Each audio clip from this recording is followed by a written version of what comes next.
this is my talk, and the topic is sort of near and dear to my heart because as long as I've started working in Scala, which is I guess at this point about 5 years ago, I've been very interested in evolving the language and coming up with new ways to do things. And so this talk's a little bit interesting. Instead of focusing on one particular extension to the language, I sort of wanted to try to generalize across many things that I've seen and sort of try and make some observations about what growing a functional programming language looks like. So first about me, I'm a member of Typelevel. I maintain Spire cats and several other Scala libraries that you may use.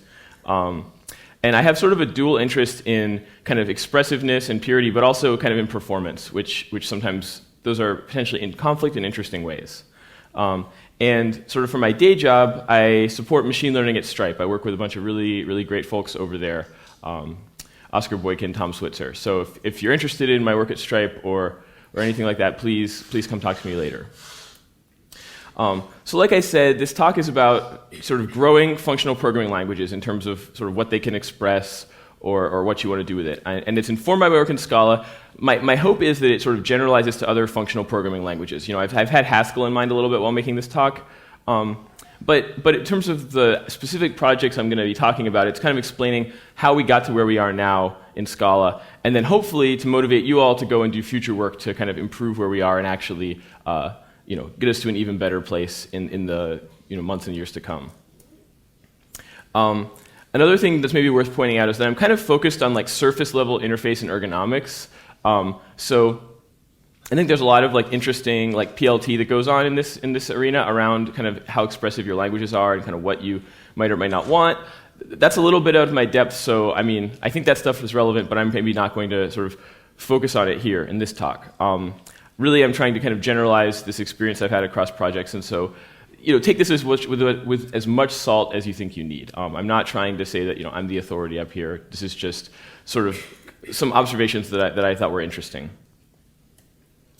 So I guess the first question, if we're going to talk about extending functional programming languages, I guess the question is sort of why? What is it about these languages that we really like? And there's a bunch of things that I think are worth liking, but I'd sort of suggest that the big one, the sort of main one that we should probably start with is referential transparency. And I think that this is kind of what unlocks a lot of the other things we like about functional programming. So I think if you don't have referential transparency, then a lot of other stuff becomes sort of more difficult or more unfortunate. And in terms of that, I mean, maybe, how many people here have heard about referential transparency, if that's a phrase you've heard? So maybe like half, 2/3. Great, so the big idea there is that it enables certain things like specifically equational reasoning, the ability to sort of substitute expressions. Also, you get some guarantees around parametricity, which is really nice. Theorems for free, for example. And it just generally enables you to reason about the types. If you don't have referential transparency, it's sort of a little more difficult. And so just to really quickly explain what I mean by this, referential transparency is sort of the idea that if you have an expression of type A and it evaluates to some result of type A, then those things are intersubstitutable. They're the same. You don't have to do one or the other. So in this case, we have this expression involving Lambda World, great, and it evaluates to 2. And because this expression is referentially transparent, we don't have to, at runtime, evaluate Lambda World and split it. We can just put in 2 if we care to. And you can see that being done here. So this is really, kind of it in the sense that if you get this idea that certain expressions are sort of intersubstitutable with each other, there's no difference between them, that's what we want to be doing in functional programming as much as possible. During the unconference yesterday, I think the metaphor is that we have these nice sort of pure bubbles with this kind of little skin of the mutable world we have to deal with, and I think that's sort of the model here. As much as possible, we want to be in the kind of referentially transparent bubble. Where things are intersubstitutable and we can sort of reason locally about things. To kind of follow up on this point, if you imagine there being an I/O type, we can sort of look at this code without even really seeing what it does. Maybe we can make some assumptions about what these different methods do, right? Like if one of the methods is sort of safer than the other, I would sort of say that this middle one, bindle, is going to be safer than the bottom one, in that the middle one's probably not going to launch the rocket, we hope. And unfortunately, some restrictions apply here, as anyone who's really written any amount of Scala or even Haskell probably knows. So no mutation is allowed, no unsafe perform IO. There's all these kind of escape hatches that our languages have built in. And Scala has a ton of these, but even Haskell has a bunch of escape hatches that you can use to break referential transparency. And we're sort of relying on ourselves as programmers to know what to do there, to avoid trickiness with threads or stuff like this. And if you do any of these things, then the sort of benefits that I was talking about with referential transparency become in doubt. You might lose those, as I sort of indicate with this breach of contract here. And so then, now that I've sort of said that it's important because of substitution and equational reasoning, you might say, well, why is that important? I mean, I don't really know why we care about that. And I guess I have this kind of like, maybe this sort of big picture idea that, one reason why we're so productive as functional programmers is that we're trying to solve many problems at once, and we're trying to do it well and without too much complexity in a way that's reusable, which is something that software's been trying to do since the 60s or 70s, and mostly failing at, right? I mean, the software industry, there's tons of people working in it, where money's being made, stuff's happening, but it's still in a pretty sorry state as far as bugs. And even in the early 70s, Dijkstra had sort of identified that there was a software crisis, and other people had identified this too. And I think the hope, we'll see if it pans out or not, but the hope is that these sorts of tools will potentially help solve the software crisis, solve the lack of reusability, solve the kind of like, the inability to kind of achieve the reliability and reuse that we expect. And so I sort of claim that the substitutability you get from referential transparency is key to, if you want to try and solve that problem, you probably need something like this. Because you use it for refactoring. When you replace one expression with another, you can create these design patterns that don't leak. Like if people have heard of monads or functors, like you could argue that those are sort of a non-leaky design pattern as opposed to your flywheel or your observer or something. And then you can really abstract common parts of any set of expressions. So if you see a bunch of expressions and you notice something that you say, there's some common logic here, and I think it's being repeated, you can basically pull those out and generalize and kind of avoid that duplication. Also, with referential transparency, you kind of reduce the context that you need for these changes. So normally, in, say, in an imperative world, when you change one line, you have to be thinking about the whole state of the program up to that point. Every file that may have, changed main memory in some way, and you have to kind of consider all these possible interactions. Assuming that you've been, that you're doing pure functional programming, you don't have to do that. When you look at a particular method, you can sort of say, well, what's the local context here? And I'll just reason about it there. So it makes these kinds of risky changes potentially more obvious, at least. If you see an I/O, you sort of know that there's something tricky going on, and you maybe have to be careful. And I said something that the types had to line up, and that types are maybe the one barrier to this kind of abstraction. And what I mean by that is if we didn't have types, so if we were writing in, say, Lisp or something like that, it's only the shape of these expressions we care about. When you want to generalize, you can just write a macro, and as long as the sort of shape of an expression lines up, you can sort of abstract stuff out or create a macro as I did here.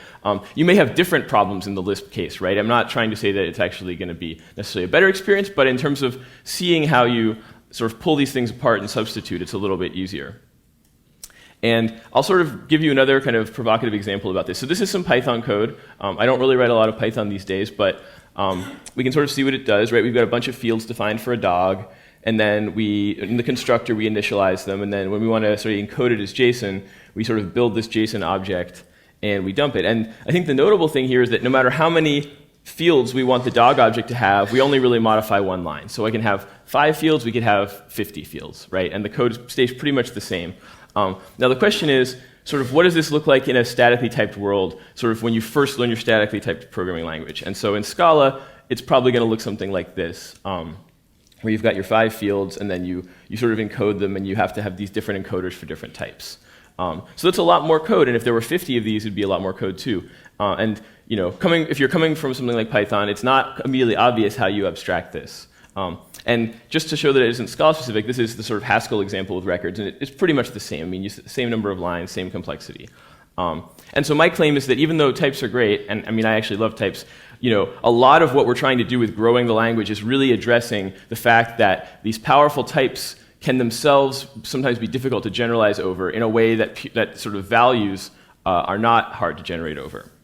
And so I wanted to just kind of run through and make these points, that a lot of what we're doing when we kind of expand the bounds of the language or try and come up with an abstraction for functor, it's not just because we're sadistic and we like complexity or something. It's that we're finding ways to sort of generalize code where the types wouldn't otherwise line up and there wouldn't be a way to abstract, but we see a shape and we know that there's like a common pattern. And basically to do this abstraction, we have to kind of, and my claim is, not just do type casing or pattern matching. We really need type parameters, we need type classes, type members, path-dependent types, and then ultimately, in the Scala example, shapeless and beyond. If this were a Haskell talk, I'd be maybe talking about language extensions or Idris or something like that. Probably just language extensions. The Haskell folks are pretty creative. And I'm not going to try and persuade you types are great. I mean, my hope is that we're here, we can accept that this is a safe space for all of us who love types. So I'm not going to motivate that types are better than sort of dynamic or untyped programming languages. I just wanted to try and be real about what the challenges are, for us to have these great types. This is the identity function from System F, in case you're sort of curious what this expression means. And so now that we're sort of, I've kind of talking about boilerplate as this main motivation. It's not the only motivation, but I'm just sort of focusing on it as kind of an interesting one. I think it's like a nice motivating one. I'm going to sort of differentiate these two strategies, and by the end of the talk, you can see if you agree with me that they're sort of interestingly different. I'm going to call the first one kind of extensions to the language, where you're sort of almost like creating a new language on top of the existing one. And so this would involve like language pragmas a la GDC. This would involve compiler plugins. This would involve macros, things that create sort of like either new syntax or kind of new constructions that you can't reason about in the existing language. You have to kind of read some other implementation. So how many people here have used or written a macro in Scala, for example? Okay, so maybe a fourth of people. Yeah, so I mean, if you've done that, you know that sometimes, basically you create code that you wouldn't have maybe otherwise been able to write, and it's kind of opaque, right? It's not totally clear how it works until you go read the macro implementation. I've also included reflection but crossed it out because I don't want to talk about runtime reflection. That's not on the menu. And then I'm going to call everything else like an encoding. And what I mean by that is that you're sort of using the existing language to kind of encode some new idea or concept, but that if you understand how the base language works, you can totally understand how this encoding works. So type classes are like an obvious kind of encoding, but there's a bunch of others too. And so the reason why I basically think these are different is that in the one case, you can't use the existing language to reason about this sort of new addition, and in the other case, you sort of can. And that turns out to be maybe an interesting distinction, as we will see. So now I'm just going to breeze through some code snippets and try and kind of motivate what the sort of before and after here of these are. I'm not going to necessarily explain exactly what they do because I want to kind of get through a bunch of them and we can kind of generalize, but I'll sort of try and go through them a little bit. You shouldn't worry if you see some code here and you're not totally sure what it does. I'm mostly trying to kind of show you what the impact of these extensions is. So like I said, don't panic. So type lambdas. How many people here have written a type lambda in Scala? So more than have done macros. That's pretty awesome, actually. That's great. So here's some expressions that involve type lambdas, and they're pretty ugly. Basically what's happening is there's sort of an inner type projection that's being created and then dereferenced to sort of express a partially applied type. And so this is I would say this is an encoding, right? This is a way of using the existing Scala language to express this idea that isn't found in the spec. The creators didn't necessarily think you could partially apply types, but thanks to Jason Zog, it turns out that you can, and this is sort of how you do it. And then after an extension, which I wrote, here's sort of what the code looks like now. So this question mark isn't normally valid Scala. This is a compiler plugin that transforms it at a very early level from this form to this previous form. So you can see that there's a little bit more code, and it's, if you had to look at these all day, I think this is a little bit more pleasant to read. But it is sort of an extension to the Scala language. It's not in the spec, and if you only knew the spec, you wouldn't understand what's going on with these expressions. How many people here have used kind-projector? Okay, so almost as many have written type lambdas. That's actually pretty great. Here's another one. We now also can talk about natural transformations. And so when I say natural transformation, I mean sort of a trait of this type. The idea is it's like an anonymous function, but where the type itself is generic. It's polymorphic. It can accept parameters that are sort of f's that are parameterized on any a, and return a g of parameterized on any a. So if you take that, you can sort of write code with it, and it can get really ugly. So this is like a real-world example from Tim Parrott that involves two natural transformations. What we're essentially doing is we have a sort of a free that kind of wraps a counata, and we want to kind of transform sort of the inner values here into something else. I'm not going to kind of go into why you might want to do that. It's just this is some code that you basically write. It's got two of these things, and it's like there's a ton of maybe boilerplate there. You can see that the word free C is mentioned 4 times. The word counate is mentioned 5 times. There's a lot of duplication. It's pretty hard to read. And then after sort of Paul Phillips's extension that enables sort of a syntax for this, we now go to this view, which is doing the same thing, right? So you've got a free C transforming into a new free C, and then kind of within that implementation, you're kind of transforming, a counata on F into a counata on G. And you can sort of see that it's, this isn't real syntax, vanilla syntax, but on the other hand, I think it's a lot easier to see what's going on here. So these are two sort of syntactic transformations that kind of extend the language in a way to make a certain really painful encoding a little bit easier to read.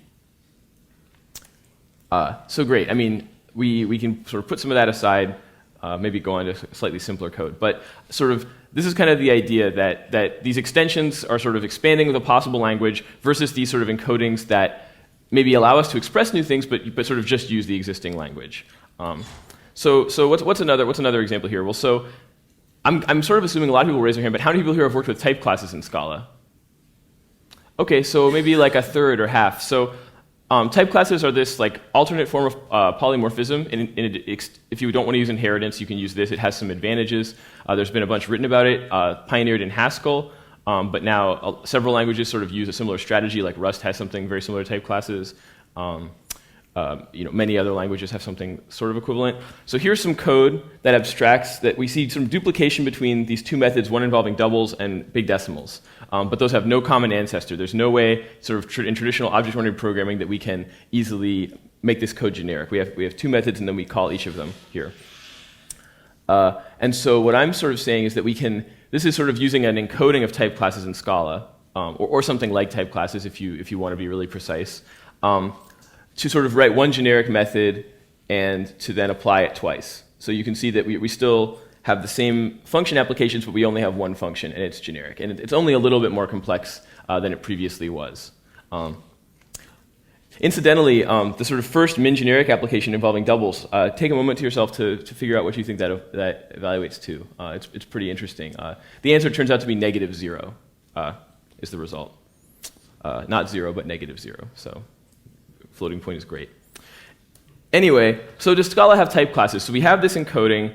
We can use it. We can use it to do pretty much what people do with type classes. So do we have type classes or not? So I think Ed Comet would say no for some sort of interesting reasons. But I would say that sure it does, or at least something that I think is like deeply analogous and maybe isn't worth differentiating too much. Like we could call them, I guess, interfaces, the way maybe I guess Idris is going to or does. That might actually be confusing for different reasons because Java has interfaces. But anyway, so I guess the deep question is an encoding of a thing the thing? I mean, it kind of does what the thing does, but it's not built into the language. There's no part of the Scala spec that says, here's a type class, here's what it does. But we have sort of this encoding that you can recognize that does pretty much the same thing. So I'm going to claim that, yeah, we basically do have type classes more or less. But it's sort of reasonable people can differ on this. And so then what's the encoding of a type class? How does that look? Well, the answer is that we have sort of this very simple trait, order, which says, for some type A, I have this min method in this case. And then we have a bunch of other sort of boilerplate down here. So we have this kind of like accessor method, which is an apply on the companion. And then we have these sort of implicit operators that give us like a nice infix syntax. And once you have seen these things, you start to recognize this pattern, and you say, aha, that's a type class, but the encoding is a little bit intense if you've never come to it before. And a totally experienced programmer could just come to that and just see some code and not really appreciate that it's this particular encoding. You need to recognize the encoding. That is one way which I think, it's sort of correct to say that Scala maybe doesn't have first class type classes because it doesn't have this specific keyword or specific language feature that gets called out. It's something that you sort of have to recognize what's being done. In the same way that most of us don't really use real enumerations on Scala, we use something else that we sort of recognize as an enumeration. And there is sort of a fair bit of machinery to remember if you are writing these type classes. So if you need them, there's usually a net reduction in boilerplate, but it's undeniably a little bit ugly. And if you write enough of these, it starts to feel like Java. Just in the sense that you have these kind of big factories that you're constantly building, and you just you kind of wish you had something to auto-generate it for you, or a code generator or something. And so can we improve on this? Can we create a language extension to improve on it? And the answer is yes, we totally can. Using macros, mwahahaha, I mean, like, macros are sort of this evil escape hatch that lets us do, a ton of interesting stuff. And so I'll sort of show you an example of this. And so here's a project by Michael Pilquist called Simulacrum, and it creates this sort of virtual syntax for type classes. So we have this type class annotation that kind of gives us this sort of syntax saying this is a type class. So you kind of calls it out, and you can sort of say, here's an operation, and here's kind of this operator for it, and that's sort of all you write. You write the sort of name of the type class, and then sort of the individual methods it supports with, optionally what kind of operator you want to map them to, and that's all you do. So it's much less code. I mean, compared to, this code. I mean, the simulacrum actually generates much more code than this. This is just sort of a subset of what it generates. So that's it, right? That's great. I mean, and it looks a lot better, I think. So yeah, I mean, it's got this pseudo syntax. It removes boilerplate and repetition. It does improve readability, but if you're familiar with the encoding, so in other words, if you know what type class means and you see that, it's a hugely handy. But for those of you in the room who've never seen type classes before, it's probably not that helpful for me to say, oh, well, this is just a type class, don't worry, because you've probably never worked with those in Scala, and now you're going to have to Google that, and hopefully you'll find a page that talks about simulacrum, but likely you might not, and you're just going to potentially be very confused. So I think it does improve things, if you're familiar with the encoding, or if someone can explain it to you. If you have a colleague or a friend, or like you go to the Cat's Gitter channel and you ask, what's going on with this weird annotation, and then some helpful person will hopefully tell you. But if you don't do those things, it's going to be potentially much worse than the original encoding. So here's another extension about type classes, since they're we use them in functional programming a lot in Scala. They're super great. So here's another interesting one. So this is a more kind of fleshed out type class. It doesn't just have one operation. It has a whole bunch, and this is just literally the operators for it. So this is the syntax that gives you, less than or greater than or a compare operator or something. And simulacrum could generate all of this for us, but I'm writing it out here to show you this other extension. And so here's what Machinist would produce. And so you can see now it's got all these macros. Instead of the body of those methods now say macro instead of whatever they used to do. So they're all pretty much the same, or most of them are the same, and it doesn't that seem worse, right? Like, why would we do this? Like, it doesn't seem better. This, you sort of see what they do, you see the names of the methods. This is kind of nonsense. Like, you can't tell at all what's happening. So why am I so perverse? Like, why would I ever apply this extension? It's kind of confusing. But the answer is that in the Machinist's case, it's not about boilerplate or expressiveness, actually. It sort of is, but really it's not. What it's actually about is it's about making the encoding of type classes more efficient. So type classes in Scala are really nice, but there's sort of this potential cost that you pay, which you may say you wouldn't pay in Haskell. And so this extension is really about trying to kind of reroute these implicit syntax applications that have methods called to the underlying method directly, which mostly, for most of you, probably doesn't matter all that much. But with sort of fast primitive operations, you can kind of measure up to like a 5 times speed up, or potentially even more, by doing this transformation. So if you're in a situation where you're say you're doing something with some kind of like in-memory analytics system, and you're doing these big aggregations over numbers or something like that, this might be an optimization you would really care about. Many other people might not. And so it basically decreases the cost of this encoding. So it doesn't make the coding more expressive, it makes it more appealing in certain situations where maybe we wouldn't have been able to use this encoding previously. And you can imagine a glorious future where Machinist and Simulacrum kind of team up and play together. And there's a Type Classic project that's actually going to be doing this, but it's not really ready enough for this talk. So if it seems to you that it's weird that there's these 2 extensions for type classes that do different things and don't work together, that's actually sort of a deep point that I want to make later, but it's acknowledged, and I think there's hopefully in the future a way to kind of make them work together. So another one that I'll call out is sort of this compiler plugin that Miles Sabin wrote, and this is a little bit different, but basically what he's done is he's fixed a long-standing bug with Scala type inference. So if you remember those earlier types we saw, which were partially applied, SI 2712 compiler plugin sort of lets you infer those type of types, which previously you could not infer. And certain programs were very difficult to write that become much easier to write. This is sort of not exactly an extension because it has actually gone into the Scala compiler. This is more just sort of providing it for older versions of Scala, and if you need it now, you don't have to wait for a release. So hopefully it's only necessary for a short time, and it won't really be a true language extension, but I kind of wanted to bring it up as another thing that you can sort of do using this kind of compiler plugin mechanism. So it's maybe not so much an extension as a hotfix, I guess, is sort of what I say.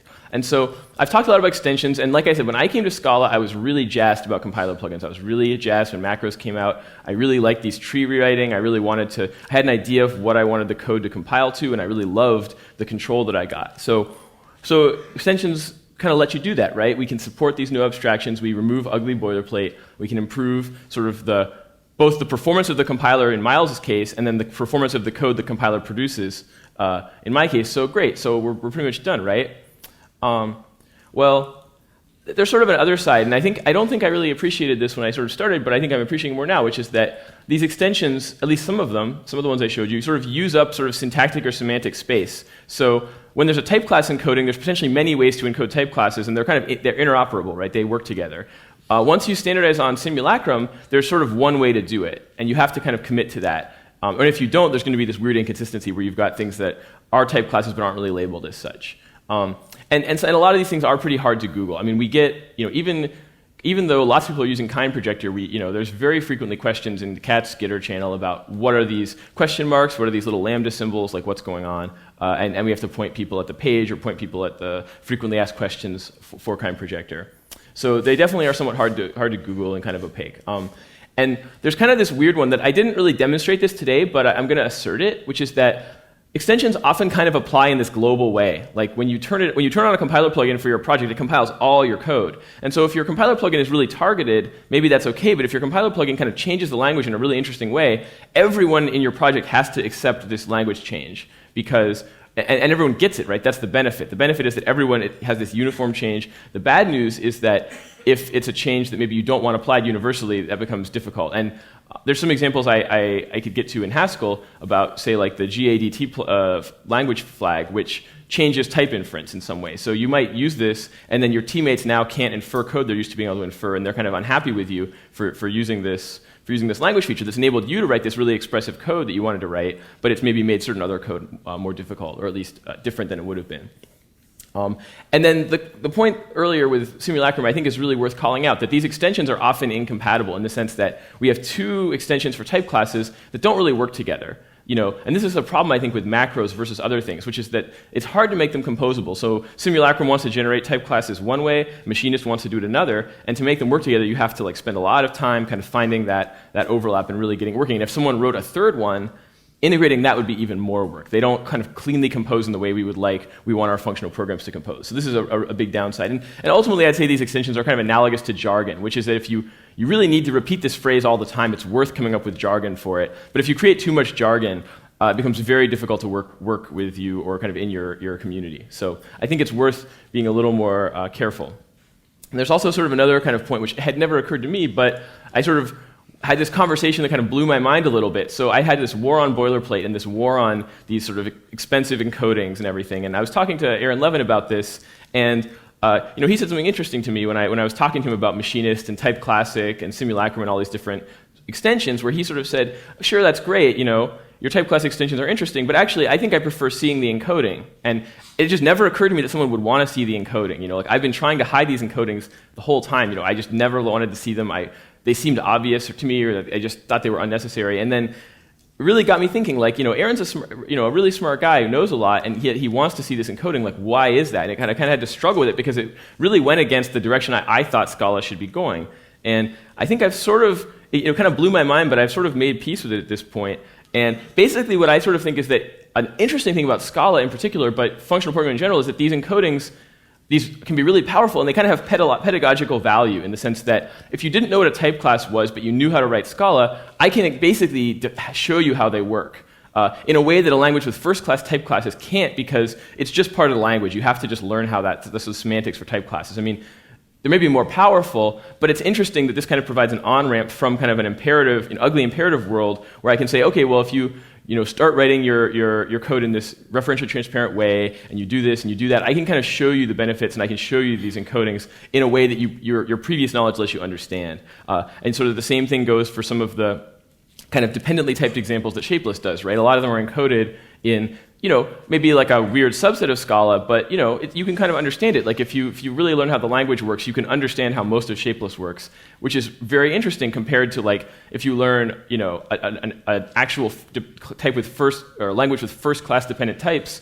You're just going to have to learn how those work independently. You're not going to have like a ready-made semantics for you to apply. And so in some sense, like these encodings, we have kind of this formal semantics of the language which we understand, which we can then apply to understand these new features that people are building in. So there's really a smoother ramp, a lot of flexibility. And I'm kind of coming around to this idea that we should be careful with what we want to build extensions for. We shouldn't just do it for everything all the time, because it's not really as composable, and it's also just much harder for beginners. We're creating these mutant sub-languages that are somewhat orthogonal to each other, and that different projects will just potentially have like subtly incompatible stuff if we kind of go down that road too far. So basically, I guess what I'm sort of trying to get at here is that these kind of extensions are better when encodings just aren't possible. Like you just can't express the concept you want. It's just not going to work. Or you sort of can express it, but the encoding is so bad that you just never want to, right? So like in the sort of Edwin, Brady, Miles Sabin shootout, some of the programs Miles is able to derive to kind of like compete with these Idris programs, in theory they kind of work, but they're maybe really horrible, and it's not clear someone would find it beneficial to write their program in this way in terms of using dependent types to determine resource safety or certain kinds of things like this. Like it's maybe possible, but it's too ugly. It's possible in the future that we could extend the Scala language to make these kinds of encodings much more appealing and attractive, and I think that's an avenue that's really worth pursuing. And if concepts are ubiquitous enough, I also think extensions are maybe worthwhile. So in the case of type constructors, there really was only one way to do it. It was very established. It was very known to be very ugly. There wasn't necessarily going to be an improvement. And everyone who worked with them kind of understood what they were doing, but sort of benefits from this simpler view. The syntax is somewhat opaque, but the original syntax is really horrible, and it's very difficult to reason about anyway. So the collateral damage there is kind of minimal. So that's when I think that we should be extending the language in these ways, and I still believe that we should be making Scala better. We shouldn't be afraid to add features to the language, but I think that maybe now I have a slightly more nuanced view than I did 4 years ago when I wrote my first compiler plugin that just sort of rewrote trees and just did whatever I wanted it to, because I thought it was a good idea. And then I do sort of think that encodings are better when there isn't a broad agreement yet on design, or when we sort of want this flexibility, and when you want things to sort of interoperate well. I mean, if the underlying language is sound, which Scala isn't, but it's hopefully mostly sound, and the Scala we're writing is mostly sound, then we can sort of assume that the interactions between these encodings are at least going to be sound in this way, which we can't guarantee necessarily with macros. And it kind of and again, the encodings really minimize disruption to third parties. I can start using type classes in someone else's code base without them really having to care. If they need to use my code, they'll have to figure it out. But if they don't use my code, it's mostly they can just ignore it. It's definitely not going to affect them in the same way that turning on a language flag or a feature flag or like adding a compiler plugin might very well affect them. It might slow down their compiles, but it might also actually potentially change the meaning of some of their programs. And so I think these kinds of encodings do encourage compositionality, and I think it's a real tribute to sort of the Scala language that when it was created, none of this stuff we're talking about was stuff people expected to be doing. This is all stuff that persevering sort of third parties have come along and said, I bet you could do this, and they come up with an encoding for it. And the encoding ends up being good enough that we use it in industry now, and we really rely on it, and we talk about it like it's a first-class concept. So now having sort of said that, let's go back to this other interesting example that I started with, this dog example.